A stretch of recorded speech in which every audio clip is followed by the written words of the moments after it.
Welcome to Game of Roses. I'm BachelorClues, and I'm going to be breaking down episode 2 of Bachelor in Paradise season 10, the new Scott Teti version of our beloved game. Thank you for joining me. Pace Case is ill and will not be joining me, so you just got me. It's a solo Clues episode. I hope you enjoy it. We begin.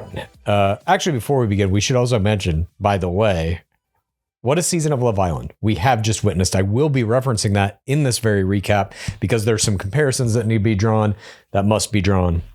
So I will draw them. We must also mention it has been revealed that Lovable Dingbat Bachelorette season 19 co-crown Gabby Wendy has just been announced as the host of Alex Cooper's upcoming Love Overboard reality dating format that's going to be on Hulu, I believe in 2026. I am thrilled about this. Gabby Wendy is, in my opinion, one of the greatest talents to ever emerge from our beloved game, and to see her now getting the opportunity to helm what I hope will be one of the biggest new reality dating formats next year of 2026. I can't wait to see what she does. She's already hilarious, even in the little video she put out today, or maybe it came out yesterday. But congrats to her. Congrats to everybody in Bachelor Nation. Gabby Wendy is the gift that keeps on giving. Now let's move on to this breakdown. This is Game of Roses. So we start out the first portion here, and we see a brand new intro. We all remember the intro of the old BIP. It was an 80s sitcom intro with the characters kind of tongue-in-cheek, winking at the camera as they're getting hit in the head with footballs or spitting out water, having burritos thrown on them. This is different, similar but different. It's still using Almost Paradise. Thank you, I'm a very good singer. It's still using that song. This is a cover of the song, so it is an homage, a nod to what the show used to be, but now something a little newer, something a little different. And the treatment of the players in this opening intro is also vastly different from what we saw in the old version of the show. It's not that jokey. The only real kind of fool edit in it is Brian, who gets, he's rubbing sunscreen on his stomach, and they kind of make that into a joke. All the rest of them are just like, the people are walking by, there's time lapse going on, it's changing from day to night, it's raining, and we see them as they walk by. They come up to the camera and kind of pose for us as their names fly on screen. We also see a monkey in the intro, and this Costa Rican intro monkey was my creature of the week. Had a lot of creatures to choose from, but if you're in the intro, you're going to be in it every week. That monkey's a star, ladies and gentlemen. But I do want to take a moment to just look at the differences here. It is treated slightly more seriously. I would even say a lot more seriously than we saw in the old version of BIP.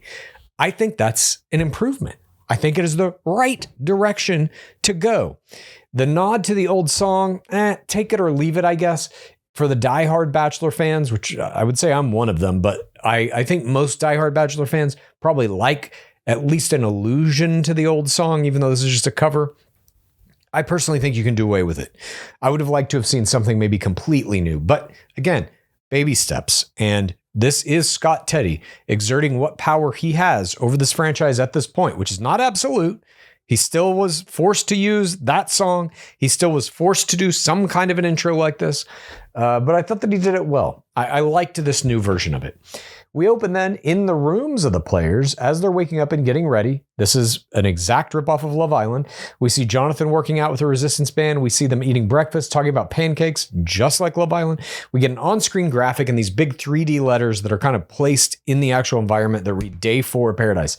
They are once again tracking the passage of time in Paradise, something they never used to do before. I absolutely love this. We see Jonathan and Spencer talking. Jonathan says he's sad to see Hakeem go, but everything else is good. Connections are good. Alex and he are chill. Kat and he are chill. Spencer says with jest, it was comfortable banter, but also talking about heavy trauma, and he's good with all that. We then see Zoe and Brian sharing the silent moment at the bar. She ITMs that it feels like he's giving her the cold shoulder. She isn't getting any signals that he's still interested, and we're setting up this big turmoil between them. We see that the guys have the roses this week and therefore the power per Brian's ITM. Dale ITMs that it's early on in the process, and although he's hit it off with Kat, things can shift. Jonathan tells the guys that he wants to be open options. He says he doesn't want to overpromise. He wants to explore other things. This is, after all, paradise. Spencer says he's open options still as well. We see the Glazeman is open options, but he does like Lexi, and he ITM's analysis of the pitfalls of all exiting too soon. Brian is also open options. He ITMs that Zoe is clingy. They're just adding fuel to this fire, and they are putting into the edit language for him already, calling her clingy, which is starting to angle him into a villain edit. We're going to see how that comes to fruition a little bit later. Bailey and Zoe, they know that there are other women showing up and they have to play carefully. We then see on cue 2 jet skis on the horizon. 17th San is Parisa. She ITMs that she's looking for love and rare critters, and she says men are just like critters. You watch them, study their patterns, learn their weaknesses, and then strike. So I don't know what kind of critters she's dealing with in the past. I personally have never watched a critter's patterns, learned its weaknesses, and then stricken them, but apparently she does. She says her mission is to capture the rare species, an honest man with zaddy vibes who cannot run away. And we also get a little montage of her looking at all these various creatures. We then see 18th San, also on one of these jet skis, Allie Joe. They do this weird kind of still photo montage of her and Parisa on the beach getting their first drinks. And it was a little disjointed for me visually here. I think Scott Teti is trying a lot of really good stuff visually, sprucing it up, shooting it on new cameras, making it look fantastic. However, I think there's still a little bit of experimentation going on here. There is not a coherent visual language that is being set up in this season. And these weird still frame kind of montages to me were just evidence of that. That he's like, let's try something new here. Let's condense the time. Let's try to make it a little more frenetic, a little more action-packed. Did not work for me, but I applaud the effort, Scott Teti. Allie Joe ITMs that she's Jewish from Jersey and a Scorpio. We see she's squat walking with a log on her shoulders. More of these still images things. We see her boxing, and she says she's built for the ring, but looking for a different one, aka the ring you can win on our beloved game. They enter and get hugs from the guys. Zoe does not want to greet them. We get some rivalry footage from Grant's season between Zoe and Allie Joe. Of course, we all remember that moment when Zoe came in for, I believe it was a third steal while at an after party after the basketball group date, as Allie Joe was trying to talk to then Bachelor Grant Ellis. We see Zoe says she wants another shot at the bar. Portion 2 begins. Parisa and Allie Joe are flirting with the guys. Brian's ITMing. They look good as hell. The rest of the players come to meet them.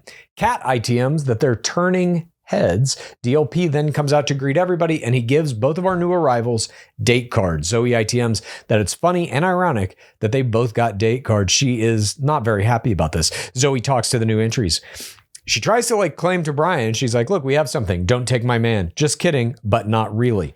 There is an insecurity conveyed in this don't take my man, just kidding, not really, that I would have liked to have seen tightened up a little bit, and she simply should have said, in my opinion, hey, me and Brian are together. You can talk to him, of course, but please be respectful. That's all she needed to say here. I thought she pushed it a little bit too far. Slight error. But I will say, ultimately, I think Zoe comes out of this whole episode as the winner of that rivalry. We'll get to it.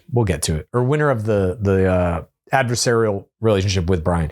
Parisa then ITMs that she saw Brian and wanted to get to know him. She's concerned about stepping on toes, but that's the whole point of paradise. And this is the way she says of the game. Open gameplay speech. And she produces so much of that throughout this episode. I absolutely love it. This is a game. We know from the beginning episode, the first episode of the season, they had that little trailer of things to come. And in the end of it is a cash prize. This is a game. They are all playing it. And Parisa knows that coming in. A super helpful attitude to have when, in fact, you are playing a game. She pulls Brian. We see this one-on-one time with Brian and Parisa. She says she was nervous being late to the game. Once again, open gameplay speech. Brian says they came at a good time. He admits getting a rose from Zoe, but he didn't feel the connection with her. Then we get this montage, complete with wave transition graphics between shots of their past 24 hours, and it looks indeed Like he did have a connection with Zoe, like they were getting along.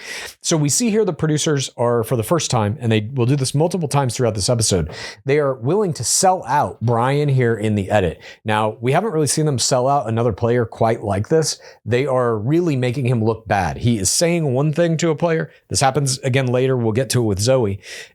He's saying one thing, and then the producers immediately undercut him with an edit that is contradictory to the facts he's trying to set up to bolster his case that, like, I need to push Zoe to the side so I can go with Parisa.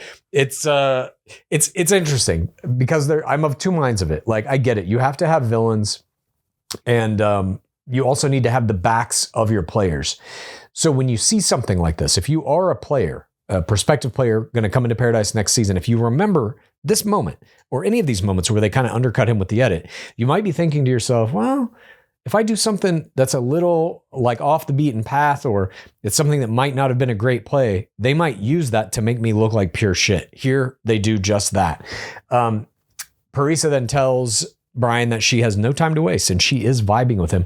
Brian ITMs that this conversation with her was the most natural he's ever had off the jump, and she is his type in every way, and he's hot on her. Zoe's not happy. She tells the other players she wants to punch him. Hallie Joe then ITMs that she's attracted to Dale, as seemingly are all of the players this season. They talk at the bar. He says he's socially antisocial. I'm not sure what that means. They agree. They both like to work hard. He thinks she's beautiful. She tells him her needs are family, and she's very Scorpio. Dale's like, I know a little bit about Scorpios. He has dated them in the past, and she shares a taco with him. Nice food play. I did Google this, and Claire Crawley is not a Scorpio, for what it's worth. I thought maybe that's who he was referring to. He tells her about his date with Kat, and he divulges that she got seasick. And Hallie Joe is like, I never get seasick. And Dale's like, me either. This is a mirror iron constitution play. I liked it very much. If you see a weakness in another player, exploit it by simply saying, I don't have that weakness. You don't have to shit on the other player. You simply reveal to whoever is talking about that weakness is not something that's in your character profile.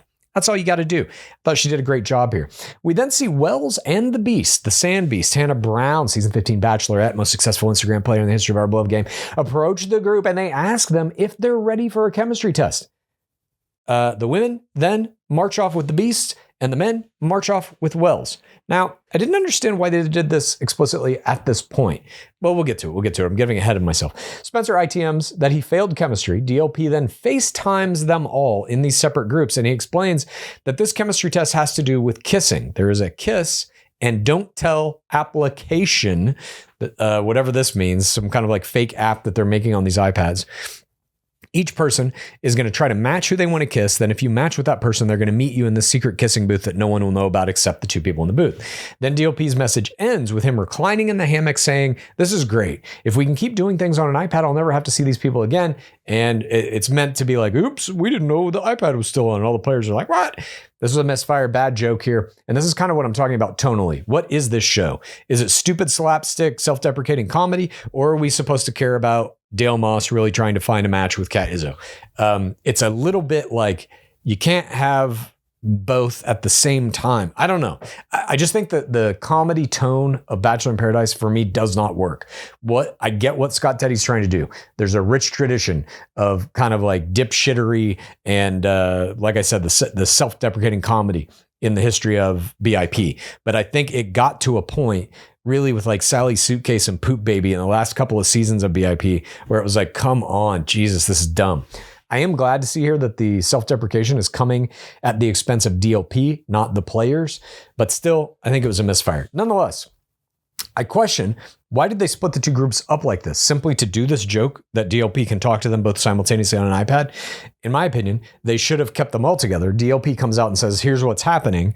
Then they split them up to go make their choices. Nonetheless, Wells gets a little line here. He says, the relationships that end up working are the ones no one sees coming.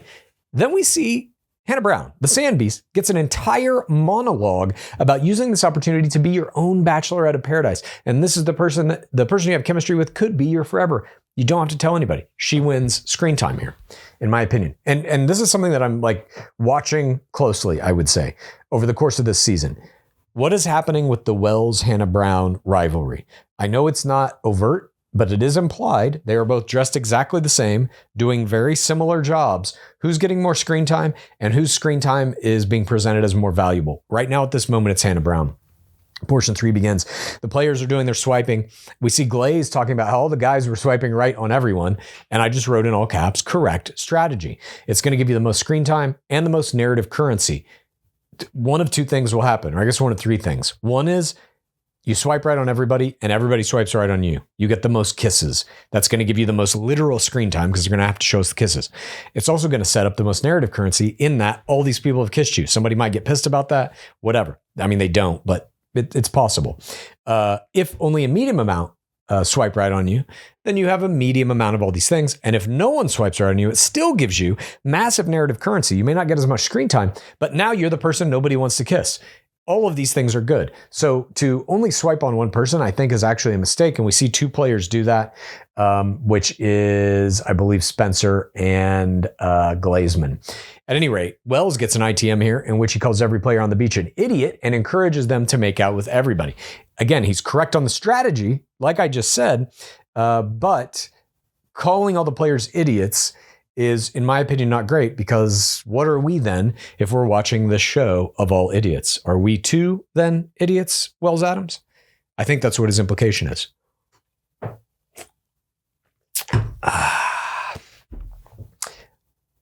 Brian then swipes right on everyone.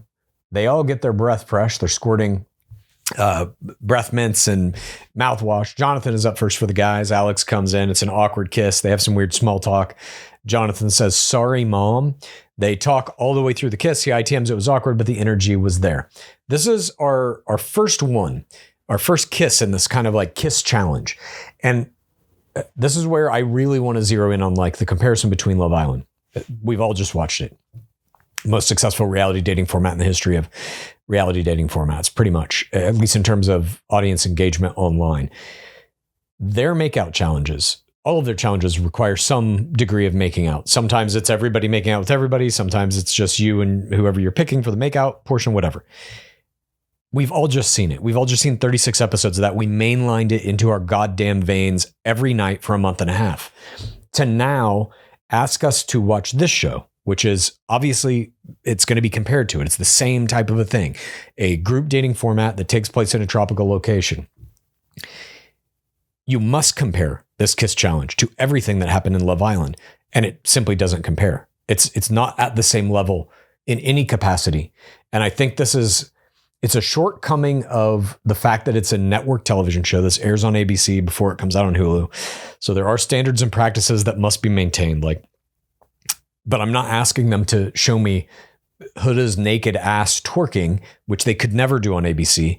But this is so, it's just so tamped down. There's nothing here. It's not like, it's just not electric like Love Island is, this supposed physically romantic interaction. So I'm thinking maybe it's just Alex. But then we just get this whole series of this. Allie Joe says, Parisa who's chewing gum and tells him peace at the end. Then he kisses Bailey and he says a close second to Alex. A producer comes in to do this joke that's like, there's no more. You have to leave. That did not work. Especially if like what you're trying to convey is that this is like a hot, sexy moment. And then it starts awkward with Alex. So it's not hot or sexy. And then it ends with a producer coming in and being like, were you expecting another woman?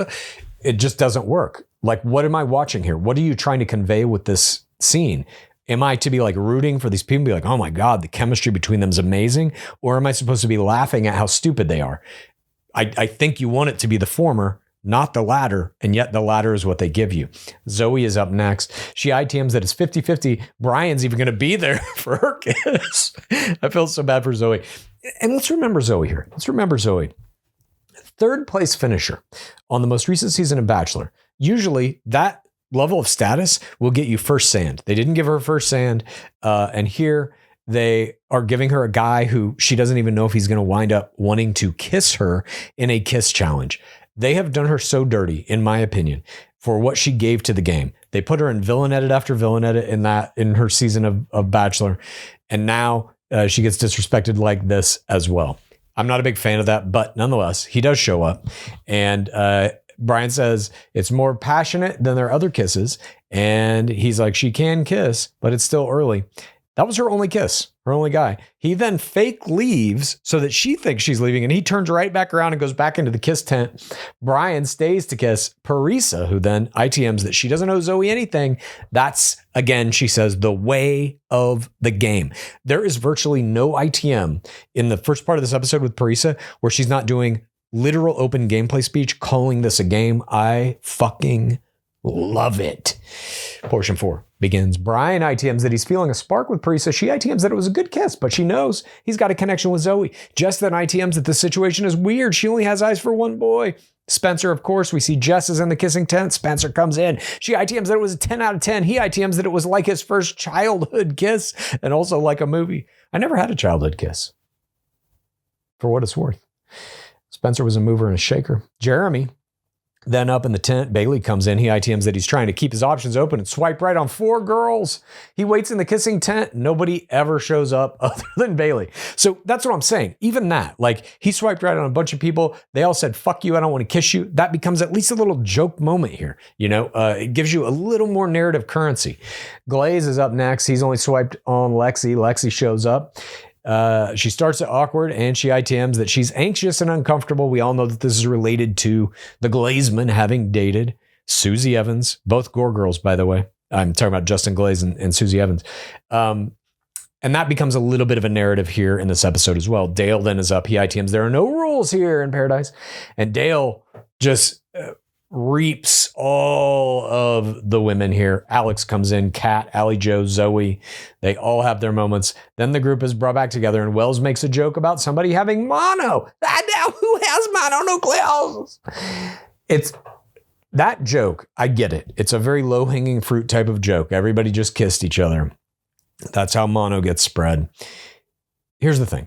Again, we have watched Love Island, where literally in that most recent season, there were challenges where 3 people had their tongues touching at the same time while they're wearing like S&M gear. The joke premise that it's like, oh my God, you guys are engaging in this risky makeout behavior. It just doesn't work in 2025, in my opinion. And the joke itself kind of, it puts The Bachelor tonally in like this antiquated old person show. And maybe that's what it is, but I don't think that's what it has to be. And I don't think that's what Scott Teti wants it to be. I don't think that's what he's trying to make it. But here, Wells Adams says this, and they cut it in. So this is bad on Wells, bad on the producers, in my opinion. I would have cut this joke out, it added nothing. DLP then joins the Sand Beast in Wells. He says, some people know they are desirable and other people might want to explore with new people. He hopes the kissing booth made their date decisions easier. Zoe ITMs that the kissing booth was interesting, and Brian still isn't giving her this attention she wants. We then see the one-on-one time with Zoe and Brian. She says, you didn't say hi to me this morning. And he's like, I'm grabbing coffee and breakfast. You're being critical. This is the moment where you start to see, in my opinion, Brian don't know what the fuck he's doing. This is an error here.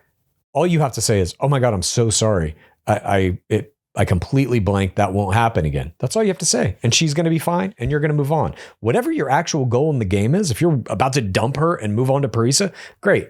Don't give her the ammo to be like, you know what? I had to get my bacon and my coffee. I shouldn't have to say fucking hi to you ever. He's already going down this path of like hyper defensiveness against her accusations of like, you're giving me mixed signals or you're not giving me the right amount of attention. He should just acquiesce, apologize, and move on. In my humble opinion, this was an error.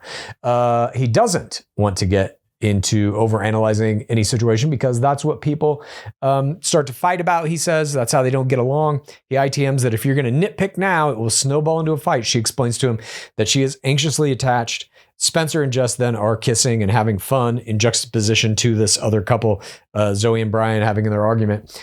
And Brian reassures her that we're good. I'm not waiting for anybody else. So he's openly lying to her. And again, they're going to cut multiple things together to make us see the lies. Zoe ITMs that she's not playing games and she's confused. She doesn't want to just go with the flow and her instincts are never wrong. Zoe tells him that she wishes he wasn't also trying to connect with Parisa. and she doesn't want to push him away. Parisa then comes up and steals from Zoe going into portion 5. Zoe ITMs that she didn't get to talk to him all morning, and it's too odd to her that Parisa just pulled him. Now, these things, I don't know how Scott Teti is running the show, but we know from past players, we know from past seasons of Paradise, of Bachelor, of Bachelorette, all the Bachelor games, that producers will fire people in to do steals at the least opportune moment, at the time when it's going to do the most psychological damage to the person being stolen from. So I'm assuming they did that here as well. We get this one-on-one time with Brian and Zoe. He says, I'm glad you stole me, basically saying, this is Brian and Parisa saying, basically, I'm glad that you stole me from Zoe. He tells her that she's the first person that makes him excited. She asks him on the date. He accepts. Alex and Jonathan then get some one-on-one time. He asks her who she kissed. And before she can answer, Ellie Jo pulls Jonathan. I thought you could see Alex is like, are we really going to do this? And then Ellie Jo's like, can I talk to you for a second? And Alex breathes a sigh of relief. Alex ITMs that she's not nervous. She thinks they're good. We see the one-on-one time with Ellie Jo and Jonathan. He says they want to go as organically as possible. They're both open optionsing. And he preemptively accepts a date invite, saying, if you would invite me on the date, I will say yes. Ellie Jo ITMs that she likes Jonathan, but is also interested in Dale, as is every player. And this is something that is... Tyler Cameron has this too, by the way, and I think has a little bit more of it than Dale, honestly. It's a guy whose kind of physical attractiveness is so extreme, especially by comparison to most of the other players, that you have like the pick of all the players. I would say Kat Izzo had this on season 9 to some degree as well. You just can kind of do whatever you want. I feel like he's in that position. I haven't seen a lot of honestly strong gameplay from him. And it's something that is it's regrettable to me. We've never seen him play really. We only saw him on Bachelor season 16. He came out of that limo, dominated the season, essentially based on look. She looked at him and said, that's my husband. And also had been watching him parasocially on Instagram, looking at him. He's doing the same thing here. I'm not really impressed with his gameplay per se, but I also am like, if you have such a strong tool in your toolbox, why wouldn't you just rely on that every time, which he is doing, which are his looks. One-on-one time, Dale and Ellie Jo here. She thinks they have a lot in common. Dale ITMs, you're gorgeous. I can get lost in those eyes. She ITMs a connection with Dale and seeing potential with him. Not an easy decision for her date. Night falls, Cat ITMs that Dale is too hot not to be in the running for the dates. Like I was just saying, Allie Jo pulls Jonathan. One-on-one time, Jonathan and Allie Jo. She asks him on the date. He accepts. Alex then ITMs that she hopes for Jonathan's rose, but now he's on a date with Allie Jo. She doesn't know what to do. So we have these two usurpers. Parisa and Allie Jo have come in. Are they going to be able to essentially peel somebody who's already in one of these relationships where they have been given roses already? Portion 6 begins. We are on the date. It is a double date. Parisa and Brian, Jonathan and Allie Jo, they go to a bar out in the Costa Rica town, wherever they're shooting this, and they walk in. Surprise, surprise, Wells Adams is the bartender. He makes a joke about moonlighting at this bar. He acts surprised that they're there. They give him a little sketch comedy. He pulls it off just fine, I think. Not great, not terrible. He says it's game night, and they're all conscripted into playing in game night. And this is our first kind of look at what are the producers going to do for these dates where they go into the city. They just generically call it game night as well. And I think this is a mistake, specifically if they're trying to take cues from Love Island. All of Love Island's challenges have specific names. Standing on Business Challenge. I forget what the Megan Thee Stallion was twerking off or whatever. I forget what it was called, but they give them all names. They kind of brand them. Here, it's very generic. It feels like there is no effort given to this whatsoever. This is game night. And you're like, what even does that mean? What's game night? Wells MCs it. The first game is a ping pong twerk off. The women have to put these like little boxes, kind of strap them to their butts, and they twerk around until ping pong balls fall out of the boxes. We saw Hannah Brown do this on a mini date with, I forget who the guy player was. There was a guy that did it with her in the mansion, I believe on night 1 of her season of Bachelor at season 15. And they put these boxes on, they do the twerking. There are random civilians also playing against them. Why? These shots are like kind of their asses, but they're just like weak. The whole thing is weak. It pales in comparison to anything they're doing on Love Island. One of these unknown civilians wins the competition. and this unknown civilian would have been my Jorge Moreno bystander of the week, if not for one other bystander. But this is our first kind of like, I look at what is this game night thing. So it's this random weird thing they've made up that does not work. It is not visually interesting. There are no stakes to the game. Someone wins the game who is not even in the TV show. This is just a blunder, in my opinion, from the producers. Like, why involve anyone else in this? I simply don't understand that. They do a sloth climb where the women have to climb around the guys' bodies. I just wrote who won, no idea. They don't even tell us who won or what the rules of this are. Then it's arm wrestling. They have to take on, Wells Adams tells us, the local champion, Eduardo El Gigante. And Eduardo El Gigante was my Jorge Moreno bystander of the week. This dude emerges from the crowd. He's just fucking jacked and mean looking, and he comes up and Jonathan has to arm wrestle him, and Jonathan beats him somehow. Unsure about how he did that. Seems like this guy might have let him win. And then apparently nobody else has to arm wrestle him. That's it. It was just for Jonathan. Again, no rhyme or reason to any of this shit in quotes game night.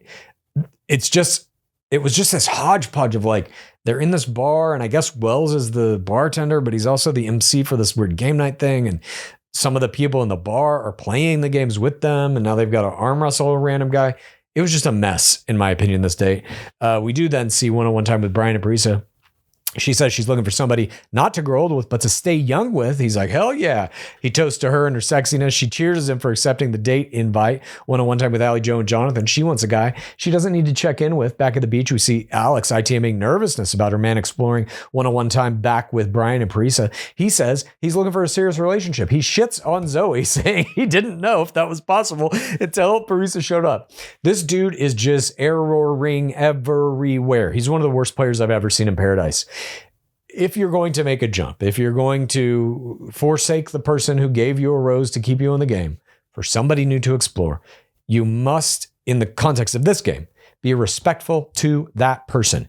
Not only is he not respectful to her face, he's not even respectful to her behind her back. There's just no need for how he's playing this. Zoe then, we see back at the beach, is talking to Bailey and Jeremy. She's pissed that Brian ignored her, thinks he's disrespectful. Jeremy says, are you done with him? And she's like, well, no, not exactly, because she understands the game. She must get his rose to stay here. And she's like, I wonder what they're doing. Anytime you say that, you know we're going to get a cut right back to that person making out with somebody else. They are. We get a montage of them making out. Again, I wrote, this is no Love Island. Back at the beach, a new player enters. It is Jill, 19th Sand, in portion 7. We get some clips of her crying and screaming from season 8 of Paradise. I love Jill, by the way.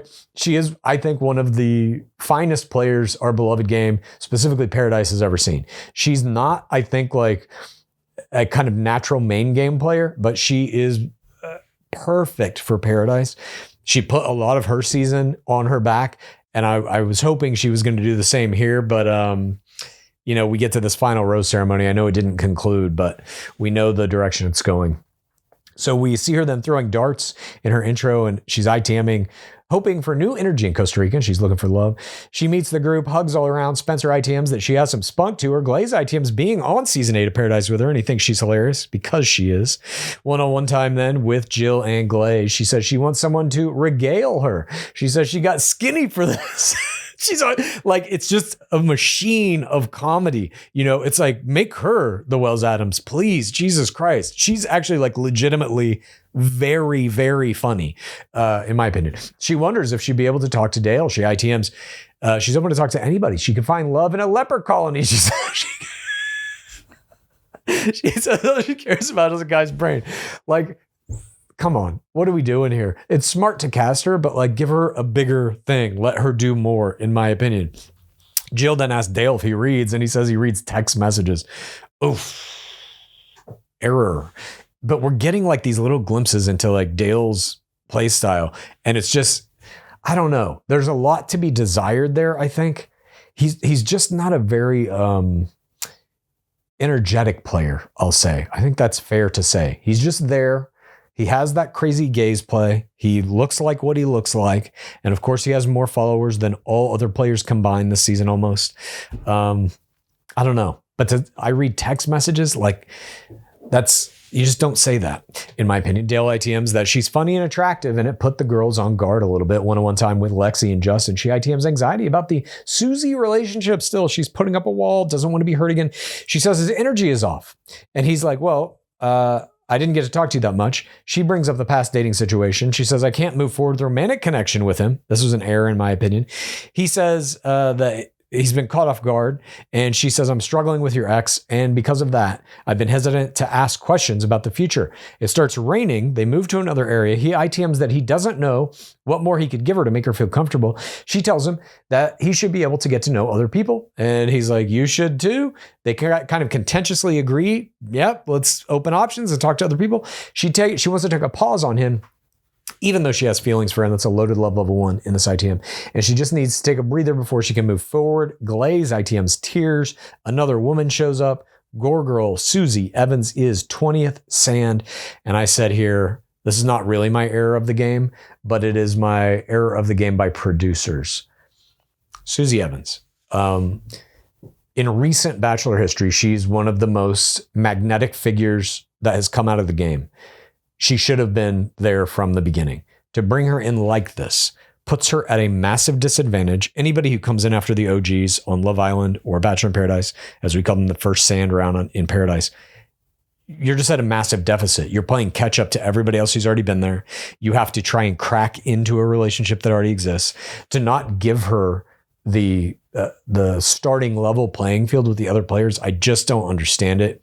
She's one of the biggest stars you have in this cast. And she's thrown away here, essentially, in my opinion. Glaze, ITM's confusion about navigating all this because he and Susie dated for over a year, he says. We get the recap reel then from Bachelor 26. She thinks she is most remembered from that season for turning down the final rose. And perhaps that's true. She explains in an ITM that she and Glaze broke up 4 months ago, but she's ready to put herself back out there. She's looking for a next chapter in her life. She comes in for hugs all around from the group. Jeremy ITMs that she was on his mind, and he's excited that she's there. Lexi ITMs that this is added stress. Glaze and Susie hug. We then see Jill and Susie having their one-on-one time. Jill falls on the ground as they just are like walking to go over there. And it's like, she just don't quit. She's a machine. Jill is an entertainment machine. And this again has to do with like how they're casting and bringing people in. Jill should have been there from night 1. Susie should have been there from night 1. I still don't quite understand why all the players aren't there on night 1 or day 1, sorry, in Paradise. I just don't understand this like staggered entry thing. I get that it gives you a little bit of a moment of drama when you get to see somebody coming in a jet ski or a Jeep or whatever. And everybody's like, oh, who's that? Oh, blah, blah, blah. Fine. I get it. I think the value of that pales in comparison to the value of allowing these superstars to be there and play for a while and have a real shot at any kind of lasting power. When you don't do that, when you bring these like players that are super entertaining in or super meaningful in the franchise, when you bring them in late, you're just tossing them in the fucking trash can. I just don't understand it. Nonetheless, Jill tells Susie that Jeremy and Bailey are locked in. Dale is talking to Kat, but everybody's open. Spencer and Jess are locked in, and Justin and Lexi are locked in. Susie is surprised by that. She thinks she came at a horrible time. She did. She's right. Her immediate game sense is 100% correct. LeBron James. They both agree that they need new men. Jill is at the age that she loves fresh meat. And she goes, I'm at the age I'm not going to like beg for a rose. She's so fucking funny. Jeremy pulls Susie in front of Glaze. One-on-one time to Susie and Glaze. He tells her that he's not legsing Bailey. And he thinks she's cute, Susie. And he's like, how old are you? 31. He's like, oh, I'm almost 31 too. They make a little joke about how he's a baby. She ITMs that he's handsome. And she's flattered that he pulled her. They discuss the sickness of going to Patagonia. That would be sick, bro. He ITMs that it's natural with her, and she's the type of girl he's looking for. It's complicated with Bailey, he says. Then the double daters return. Zoe says something nefarious is afoot. Cannot even stand to greet them. Brian comes over and like hugs her a little bit. She ITMs that he's moving funny, uncomfortable, and weird, and he's completely ignoring her again, and it's icky. Portion 9 begins.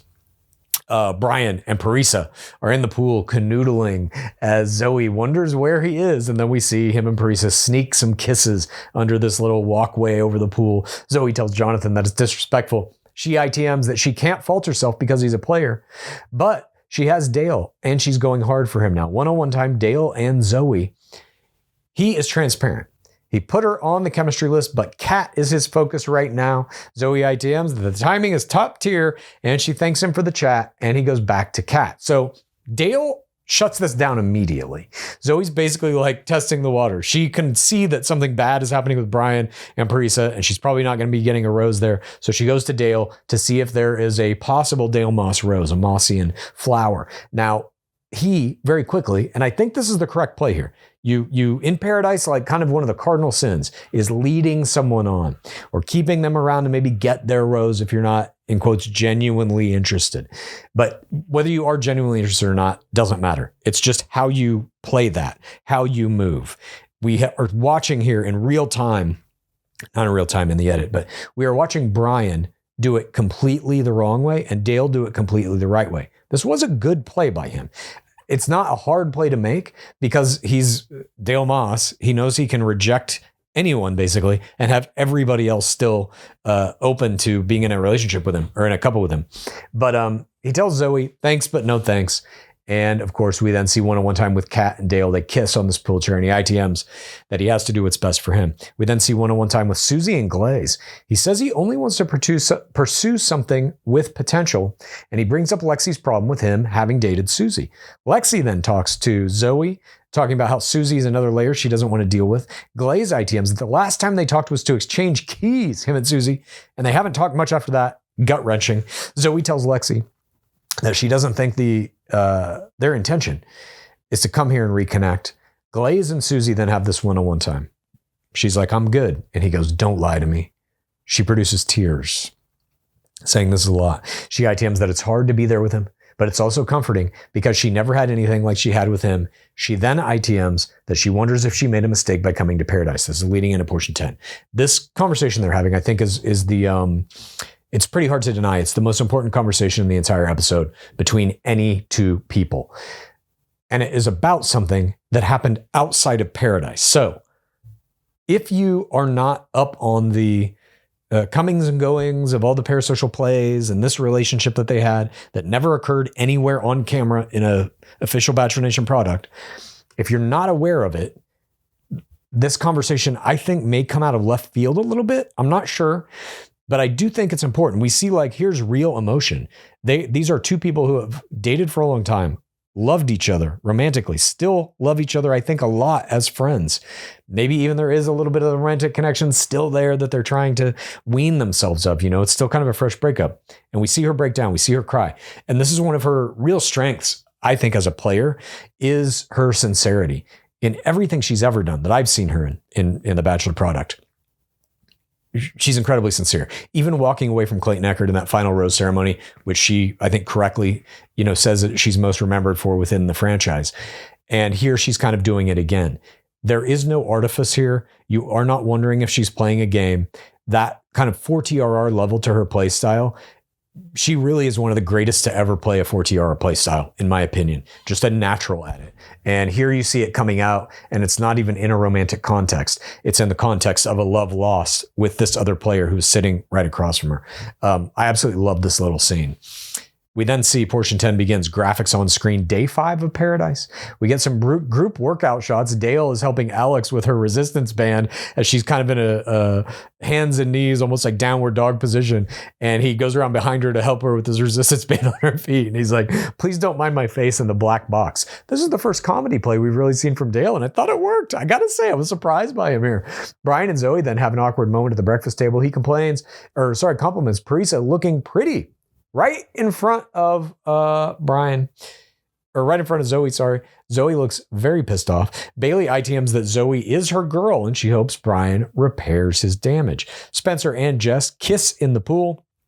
Brian and Parisa take some fake selfies in the pool.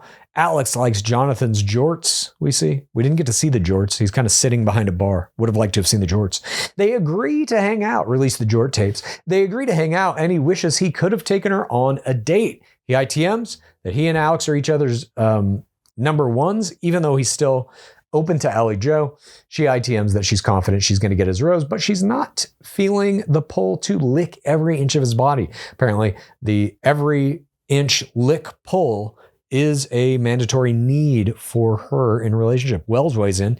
He says, I've been doing this for 8 years and I'm never wrong about these couples and I don't see it with them. DLP emerges. He welcomes Susie and Jill. He asks her how it feels to see Glaze again. They all make jokes about DLP shooting her. They're doing like guns at him. Whoa, shots fired. DLP says, it seems like you care a lot about each other. DLP says he has a big reason for showing up. Jill and Susie get date cards. Susie gets an afternoon date and Jill gets the first date in the VIP suite. DLP then does a joke about it being called the VIP Bips. Then he shits on his own joke, Ian Sterling style. Once again, give it a name. We've got game night and we've got VIP Bips. Just kidding, it's not even VIP Bips. Why make it generic like this? He comes out and he's like, that's not actually what it's called. It's just called the suite. It's like, why make it generic? Give it a name. Love Island does this great. You've got the Hideaway, Soul Ties, et cetera, et cetera. Just do that. DLP says tonight, 4 women are going home. Zoe ITMs that he wants to believe that she was not duped. Brian ITMs that Zoe is too needy. Like they're cutting in every bad thing he's saying about her. They want us to hate him. That is, this edit is to make him a villain in the worst way possible. Absolutely. Like you don't need to cut in that ITM. And so that also leads me to believe that whatever relationship he's in, we're not rooting for it to work out, certainly at this point. One-on-one time with Zoe and Brian. All right. This is rough. This one-on-one time here. We know that things are coming to a head. This is going to be an adversarial little one-on-one time, this conversation. There will be a winner. There will be a loser. In any kind of breakup scenario on BIP, there always is, in my opinion. So she opens. I hoped we would have done the right thing, but not talking to me and flirting with another woman while you said you wanted to explore with me is bad. And he's like, well, I just think I have a better connection with Parisa, so fuck you, basically. She's like, you didn't apologize. They get into a fight over how he moved. He doesn't agree with her. She says she doesn't want the fake apology. She rubs it in his face that she made out with Dale. She's like, well, I made out with Dale in the booth. And he's like, yeah, I don't get why you think you were ignored. And then we get footage of him literally ignoring her. He says, I didn't get time privately with Parisa on the double date. It was like there were 4 of us there. We then get footage of him getting private time with Parisa on the double date. So once again, they are contradicting him in the edit. He says one thing, they show factual footage contradicting him. She says, I hope you made the right choice. And she walks away from him. She ITMs that if the first words out of your mouth are not an apology, she doesn't care. I thought that Zoe won this argument.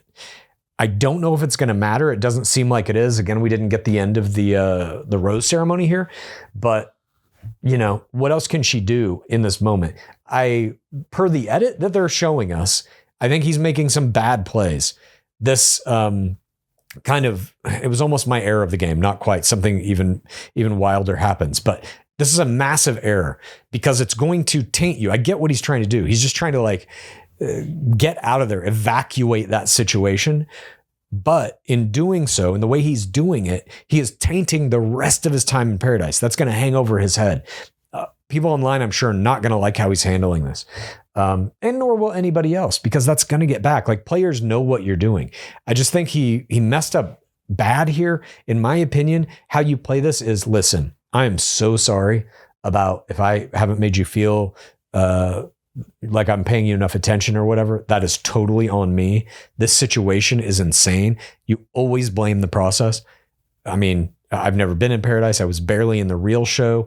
I'm so sorry, but I have been trying to be true to myself. And if that's come at the cost of stepping on your toes or making you feel bad in any way, you have my sincere apology. That was never my intent. I do think I've found something with Parisa that is going to require me to follow my heart in that direction. And again, I'm so sorry. I never meant to do anything that would cause you to think anything different or feel anything else. If there's any way I can help you in finding somebody else or doing whatever. I want you to experience everything you can here too. That's what paradise is about. Again, I'm so sorry. That's all you have to do. Then she has no ground to stand on. Instead, he gives her all the ammo she can use to be like, this guy's a horrible piece of shit.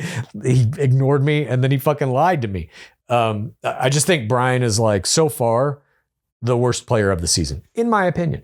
Portion 11 begins. Lexi and Susie have their little one-on-one time. Lexi says, I'm a girl's girl. I don't want to step on toes. She ITMs that she was a second choice in a prior relationship. She hated it, will not do that again. Susie says she doesn't want to affect anything. She assures Lexi that she shouldn't feel weird at all. That chapter with the Glazeman is closed. Zoe then tells Lexi that she thinks Glaze is going to give him her rose 100,000%. This is... They don't put that in the edit unless that ain't going to happen, in my humble opinion. As soon as I saw her say that line, I was like, he ain't going to give her the fucking rose. Holy shit. And then I was like, he's going to give it to fucking Susie? This is crazy. And that seems so scripted. We will get to it. I don't think it was. But in that moment, when they had Zoe saying like 100,000% you're going to get Glaze's rose, I was just like, there's no fucking way she's getting that rose.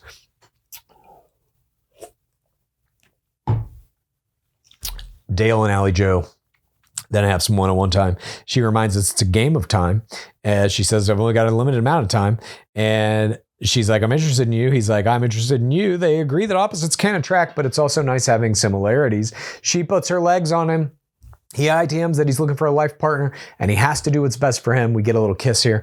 Kat and somebody go to play what she calls roommates as she ITMs this. And then she and another player, I don't know who this other player was, they run into the waves in front of Dale. And she specifically says to do this to be in his eye line. This fucking play, this is a Paradise veteran. You don't fuck with some shit like this. This is a great play. She understands this game cold. That it's a beautiful, brilliant move. Even the way she does it, they show you the shot. She's not looking back at him to make sure he's looking. She's just like, here I am, right here. Are you really going to make out with Allie Joe? Well, I'm right here. I say what you will about Kat. She has her shortcomings. This ain't one of them. She knows the strategy of this game inside and out. Zoe and Jonathan then talk. He burps in front of her. Zoe doesn't like that. Jill comes up to pull Jonathan one-on-one time with Jonathan and Jill. He tells her that he's not sure Allie Joe is his person. He says he's open to going on a date with her, but she should have other conversations. We then see one-on-one time with Susie and Jeremy. She says she feels weird being there. She liked him pulling her and she doesn't want to be disrespectful to Bailey. She asks him on the date. He accepts. He ITM's feeling a little bad about Bailey, but this is what Paradise is for. He goes to tell Bailey immediately that he's going on the date. This is a good move here. She tells him, don't feel bad about it. She ITM's not being worried. They even kiss before they go on the date. This is exactly how, if you're in a couple or you've given someone your rose, even if there's an implied kind of obligation to that person in any way, and you get asked on a date by somebody else, you must go to that person immediately and say, look, I was asked to go on this date. We are open options. I need to explore this. This is what Paradise is. I'll come back. You'll be the first person I talk to. So he has played this very well. I thought Susie and Jeremy then on their date, they have some jet skis. Gore Girl Susie Evans out on that jet ski. There's a shot where she's looking right into the camera. Full mouth aperture look of pure unbridled excitement and joy on that jet ski. And this was my face play of the game. It is a thrill. It is a joy. It is a pleasure to see Susie Evans back on our goddamned screens. Something as minuscule as this, a moment that's nothing. They're just riding around on jet skis. She just delivers this incredible face play. She's already delivered this incredible tear play. She has walked into really the back half of episode 2 and made herself, in my opinion, the main character of this show, at least for the moment. We'll see where that goes. But hats off to Susie Evans. I really am liking everything she's doing in this season. They jet ski around. Back at the hotel, we see one-on-one time with Jonathan and Jill. She asks him on the date. He accepts. He tells her that he already told Alex he would go on the date, and she's cool with it. And he says it would be more friendly, possibly, which is not a good sign for Jill. One-on-one time with Jeremy and Susie. They're sipping champagne. They agree the date was fun. Bailey and Allie Joe back at the hotel are talking. Bailey is confident with Jeremy. She ITM's being all in on him. We cut to Jeremy and Susie kissing, of course. They always do that. They're like, I have nothing to worry about. He would never be kissing someone else. Then they cut directly to that exact thing. So I would just say if you don't want to be involved in an edit like that, never say There's no way he's kissing that person or we have nothing to worry about. And then you won't be in that edit. We then see Bailey ITMing that she thinks the date is going to reconfirm the feelings they have for each other. We then see Jill and Jonathan on their date. It's this private suite. This is the BIP VIPs, the BIP VIP suite. I mean, it's a mi casa in this suite, but I have to say, it just looks like a hotel room to me. I don't like, there is no elevation of this that it's special in any way, in my opinion. We see him making some drinks. He says he was a bartender. She's like, what were you bartending, an AA meeting? She's so fucking funny. She basically shits all over his bartending, takes a drink and is like, this drink fucking tastes like shit. She is so goddamn funny. They then pull up in a Twister game. They're playing Twister. Again, I don't want to keep comparing it to Love Island, but it's like we all just watched Love Island and they're playing Twister here. Like, I know they can't show the twerking. They can't, I get it, but Twister? Boring and ridiculous, I said. She forces it into a kiss. He ITMs that there was a little spark. They go upstairs in the suites. Finally, we see a little bit of a nicer area with an infinity pool, but it's not dissimilar to what they already have in the group area. It starts raining. The guys are in the hotel room. Dale's ITMing. The rose ceremony is tonight. He's giving out his first ever rose and he's nervous. Parisa ITMs some skepticism with Brian because he could change his mind so fast. He's already kind of done that to go her way. Jeremy then says he wishes he could give out more than one rose. Don't we all? Will it be Bailey or Susie? Bailey ITM's feeling unsettled at the prospect of not getting a rose. One-on-one time then with Parisa and Brian. She wants to improve scenarios of hard situations in the relationship. She calls him, she puts together this little improv thing where she's like, I want to improv with you where I'm calling you from jail. This is, simply put, one of the finest plays I've ever seen. Now, she is reading some things off a piece of paper, and I'm wondering if this was a producer manufactured moment or if she came up with this idea. I'm not sure what is true here, but the scenario that she's improving with him, and they put this like phone sound filter over them talking, which I thought actually worked. And she's like, you need to get my pink flip-flop and get rid of it. And he's like, are we talking about a murder here? And all I wrote down is that she is funny. He is not. So we then see one-on-one time with Jeremy and Bailey. He's like, I'm into you, but that has burned me in the past to ignore other people. And when I came to Paradise, I wanted to move differently, do what's best for me. She says she hopes that he feels the same way she does. She's only interested in him. She kind of all exits him here. We see one-on-one time with Lexi and Justin. He says last night it was awkward between them and he wants her to have the confidence that she needs. She says, you've done a good job making me feel comfortable. It's all good. I only ask that you're ever having feelings or thoughts about Susie Evans, you come to me and talk to me. He's looking forward to seeing where it goes. We get a kiss here. They end this little segment seemingly on good terms, on the same page. Portion 12 begins. Jonathan and Jill, one-on-one time. She says she wants to stay and get to know him better. He says the same. He says she made his decisions hard. You know, this is acting at this point. One-on-one time, Dale and Kat. Allie Joe steals from Kat. One-on-one time with Dale and Allie Joe. She says he doesn't owe her anything, but she wants to get to know where his head's at. He says he thinks she's gorgeous and wants more time with her. He ITMs that even though Kat is his focus, he has some concerns with her. Allie, Joe, and Dale do kiss here. We then see this one-on-one time with Justin and Susie. Asks how she's doing. She says she had a great date. Doesn't know where Jeremy's head is at. Glaze says he feels guilty because the experience has been good for him because she gave him so much from their relationship. Susie produces tears once again, 4TR tears. He says, let's pinky promise to check in on each other, make sure we're both good and have each other's backs. Justin ITM's feeling genuinely terrible. He wants her to find happiness in her person as well. DLP emerges from the shadows, materializing with knife and glass. 1, 2, 3, 4, 5, 6, 7, 8, 9. Ting standard play is over, and we get the rose ceremony. As Jill says aloud, that is so dark, referring to Dark Lord Palmer's appearance. Materialization from the nether void to drink in the souls of 4 players tonight going to be eliminated in the rose ceremony. We see Spencer gives a rose to Jess. Dale gives a rose to Kat. Jeremy gives a rose to Bailey, not Susie Evans. And Brian gives his rose to Parisa, not Zoe. So we see basically Allie Joe, Susie Evans, and Zoe McGrady here, all kind of asked out. Zoe then ITMs that the way he moved was disgusting. Spencer even gets an ITM saying he was cowardly. Like, they ain't pulling punches. If you are watching this show, the producers want you to hate Brian. Period. Jonathan then gives his rose to, is it going to be Jill? No, Alex. Justin then gives his rose to who? Is it going to be Lexi? They just patched all that shit up. Lexi talked to Susie. Susie says, hey, it's totally cool. You should date him. He's a great guy. Everything's fine. No. Justin, the Glazeman, attempts to give his rose to Gore Girl, Susie Evans. And this was my error of the game.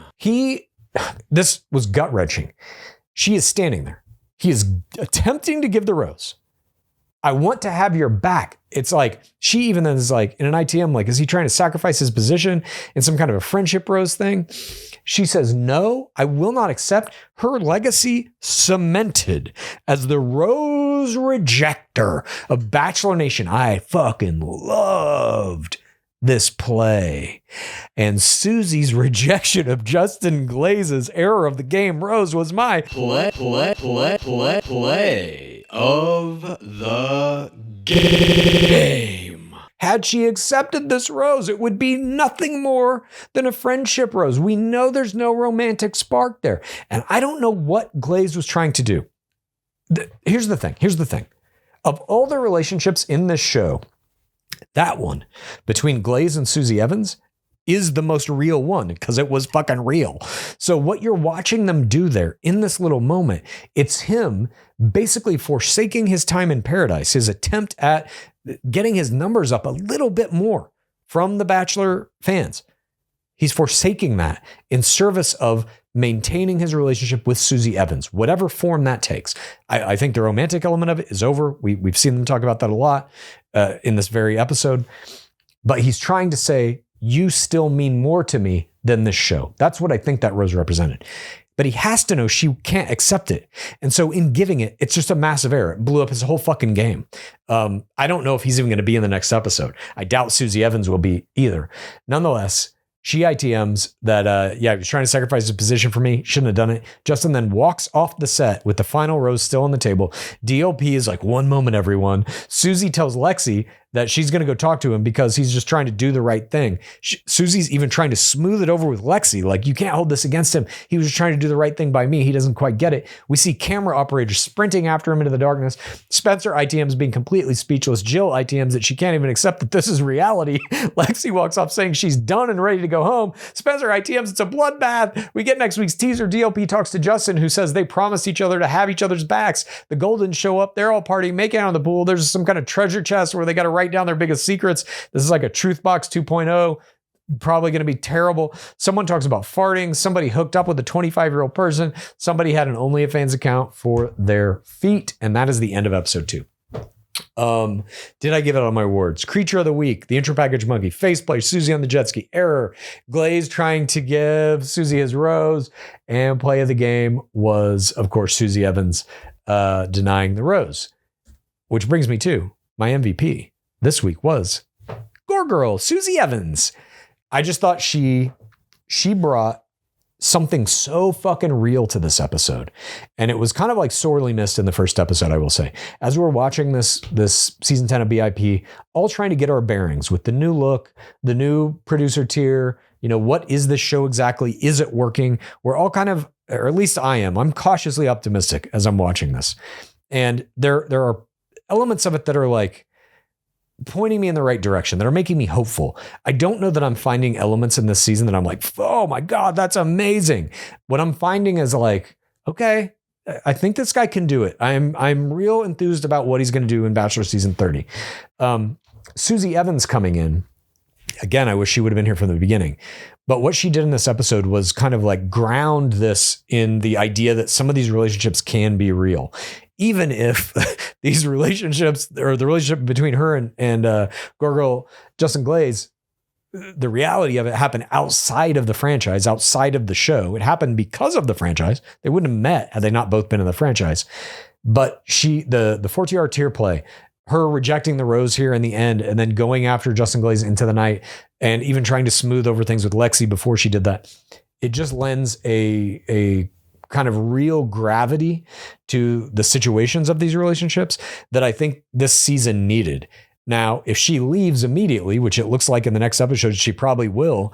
I don't know what happens to that. Like, you're just going to rip it all out. And I would hate for this season to have like the most important thing that happened in it be this moment. But so far that is true. Maybe some other things kind of eclipse it, overtake it, elevate it. I don't know. But for all these reasons, for her face play of the game, for her indulgence of Jeremy, like as though that could actually happen, and for her conversations with Justin Glaze and rejecting Miss Rose, Gore Girl Susie Evans is my MVP of this episode. Thank you very much for joining me. I'm very curious to see what happens literally tonight. I believe this is going to come out Tuesday. And so, yeah, tonight, Tuesday night, there will be another episode of BIP. I will be covering it.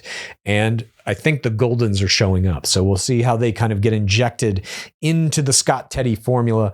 Are they going to be funny? Are they going to be believable? What is going to happen here? But thank you very much once again for joining me. And thank you to anyone who joined us on Patreon in our Casa Gore watching Love Island USA Season 7, which recently concluded on Sunday. What a goddamn season. Changed the face of reality television forever. I think Season 8 will potentially be bigger, but it really is like 6 gave us 7. Will 7 give us 8? I'm hopeful that will just keep happening in a little chain for maybe the next 5 to 6 years. At any rate, thank you once again for joining me, and I'll be back tomorrow with another recap. Please rate this podcast. Please review this podcast. Please get a friend to listen to us, and then please rate this podcast. Please review this podcast.